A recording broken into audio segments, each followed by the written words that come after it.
মানে special child বলে আমরা কিছু বাচ্চাকে আলাদা করে দিচ্ছি, ঠিক আছে, এই কনসেপ্টটাই ভুল। এভরি চাইল্ড ইজ স্পেশাল এবং প্রত্যেকটি বাচ্চাই এক। প্রত্যেকটি বাচ্চা পৃথিবীতে জন্ম নিয়েছে, ভূমিষ্ঠ হয়েছে, সমানভাবে বাঁচবার অধিকার নেই। আমরা সেই শ্রেণী বিভেদটা তৈরি করি, তাদেরকে আলাদা করি, কেউ স্পেশাল কেউ নট সো স্পেশাল, এরকম বলে বাচ্চাদের মধ্যে শ্রেণী বিভাগ করি। ফলে এরকম বাচ্চা, যে বাচ্চাটা অটিজমে ভুগছে, এই বাচ্চাটা কিন্তু আমারও হতে পারে, তো আপনারও হতে পারে।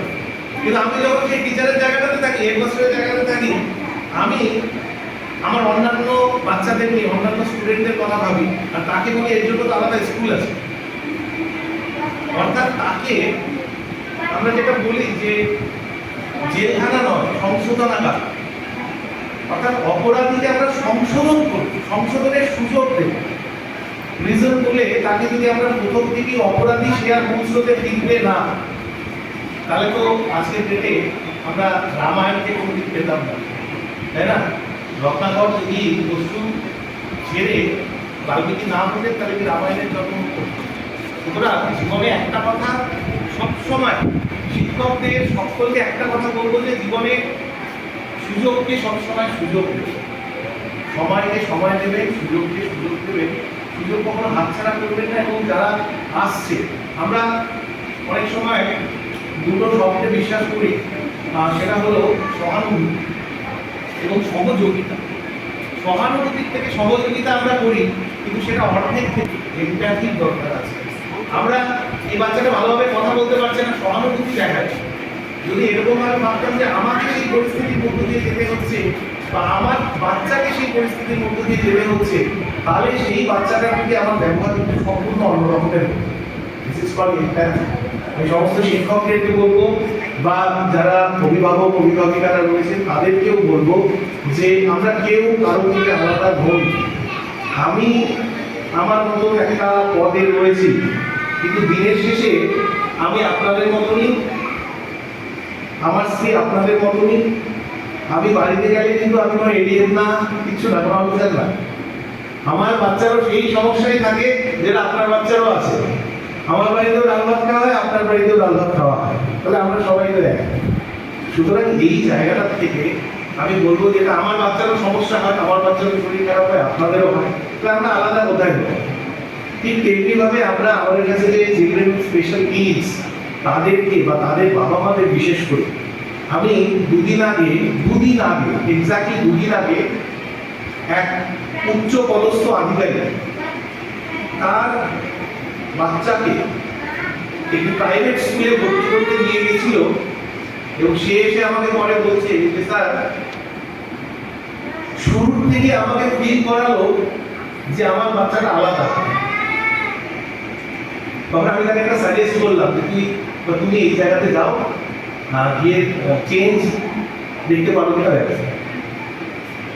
এবং এসে বলছে যে মানসিকতা, আমার বাচ্চাকে নিয়ে, বাচ্চার কোনো সমস্যা থাকলে আমি তো সেই সমস্যায় ইতিমধ্যেই জর্জরিত, সেই সমস্যা আমি ভুগছি, তাহলে আমি যে শিক্ষকের কাছে যাচ্ছি, সেই শিক্ষক আমার সমস্যাকে লাঘব করবে, সমাধান করবে।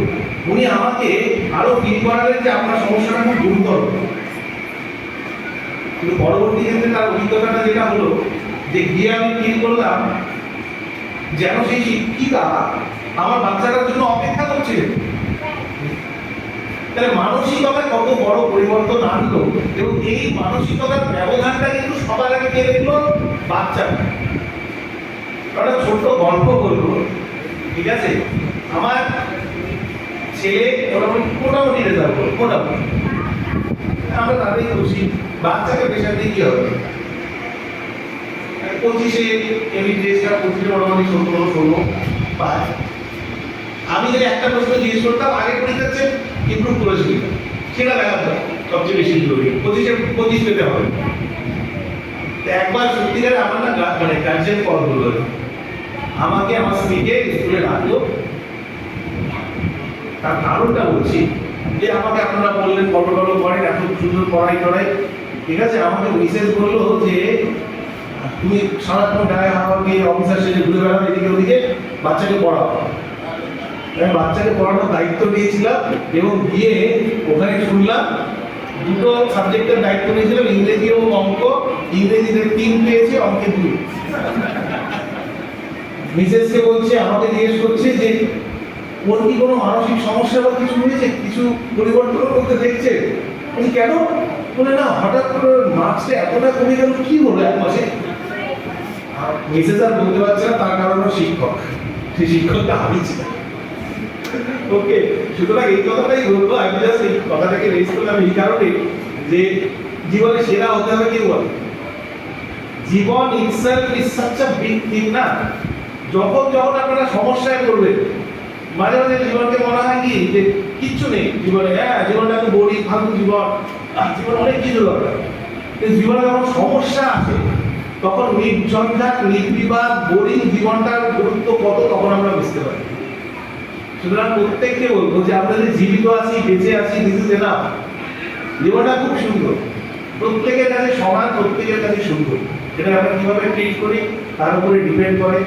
আমরা যদি সবাইকে একসাথে দেখি, আমার মনে হয় জীবন আরো ভালো হবে।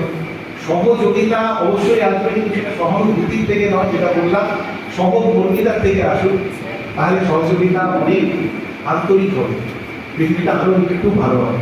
প্রত্যেককে তাই বললো যে বিশেষ করে এই বিষয়টার উপরে, ওই যে আমি বললাম আমার প্রস্তুতি ছিল না, কিভাবে মঞ্চে এসে আমি নিজের মনের কথা খুলে বললাম। এই বিষয়ে আমাকে যখন ডাকবেন, যে বিষয়ে ডাকবেন, you always get me side you. আমাকে আমাদের দ্বিতীয় সাহেব আছেন, এই বিষয়ে তখনই বললেন।